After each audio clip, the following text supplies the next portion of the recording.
ମାମା, ଯେତେବେଳେ ତୁମ କୋଳରେ ଥିଲି ଦୁନିଆ ବହୁତ ସୁନ୍ଦର ଲାଗୁଥିଲା। ସବୁ ଲୋକ ଭଲ, ସବୁ ହୃଦୟ ପବିତ୍ର ଲାଗୁଥିଲା।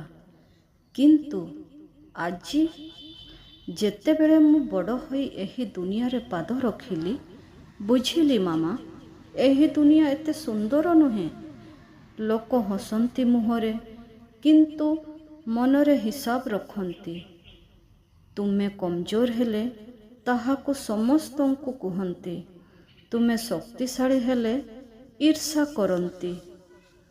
ମାମା, ତୁମ କୋଳରୁ ଯେତେବେଳେ ଦୁନିଆକୁ ଦେଖିଥିଲି, ମନେ ହେଉଥିଲା ଏହି ଜଗତ ରୂପା ଓ ସୁନାର। କିନ୍ତୁ ବୁଝିଲି ମାମା, ଚମକିଲା ଜିନିଷ ସବୁ ସୁନା ନୁହେଁ। ତଥାପି ମାମା, ମୁଁ ହାରିବି ନାହିଁ। ତୁମ ଆଶୀର୍ବାଦ ମୋର ଶକ୍ତି, ତୁମ ସ୍ନେହ ମୋର ଢାଳ। ଜୀବନ ମୋତେ ଏକ ଜିନିଷ ଶିଖାଇଛି, ଶାନ୍ତ ରୁହ, କାମ କର। ଗୋଟିଏ ଦିନ ତୁମ ସଫଳତା ତୁମ ପରିଚୟ ହେବ।